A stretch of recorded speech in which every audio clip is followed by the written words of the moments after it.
మీరు కొత్తగా business start చేయాలనుకుంటున్నారా? మార్చ్ 16-17 హైటెక్స్ లో ఫ్రాన్సెస్ ఇండియా బిగ్గెస్ట్ ఫ్రో ఎక్స్పో. కరీంనగర్లోని బీఆర్ఎస్ మాజీ ఎంపీ వినోద్ కుమార్ కుటుంబ సభ్యులకు చెందిన ప్రతిమా హోటల్లో పోలీసులు తనిఖీలు కలకలం సృష్టించాయి. శుక్రవారం అర్ధరాత్రి నుంచి పోలీసులు తనిఖీలు నిర్వహించారు. ఈ తనిఖీలో భారీగా డబ్బులు సీజ్ చేశారు. ఇప్పటి వరకు 6.65 కోట్లకు పైగా డబ్బులు సీజ్ చేసినట్టు పోలీసులు తెలిపారు. సరైన పత్రాలు లేకపోవడంతో డబ్బు స్వాధీనం చేసుకున్నామని ఏసీపీ నరేందర్ వెల్లడించారు. సీజ్ చేసిన నగదును కోర్టులో డిపాజిట్ చేస్తామన్నారు. కరీంనగర్ పోలీసులకు అందిన కీలక సమాచారం మేరకు ఈ దాడులు చేపట్టారు. ఈ హోటల్ మాజీ ఎంపీ ప్రస్తుత బీఆర్ఎస్ అభ్యర్థి వినోద్ కుమార్ సోదరుడు శ్రీనివాసరావుకు చెందింది. ఎన్నికల సమయంలో ఈ దాడి సంచలనం రేపింది. ఎన్నికల్లో ఖర్చు చేసేందుకు ఆ నగదును ఉంచినట్టు అనుమానాలు వ్యక్తం అవుతున్నాయి.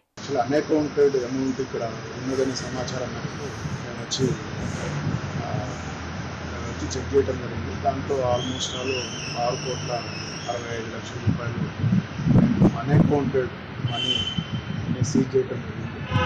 అది మేము ఇమీడియట్గా ఈరోజు కోర్టులో డిపాజిట్ చేస్తాం. వాళ్ళు ఎలా వచ్చింది ఏంటనేది అకౌంట్ చేసి వాళ్ళు కోర్టు ద్వారా దాన్ని రిలీజ్ చేసే అవకాశం ఉంటుంది. సుమన్ టీవీలో మీ పర్సనల్ అండ్ బిజినెస్ ప్రమోషన్స్ కోసం కింది నెంబర్కి కాంటాక్ట్ చేయండి.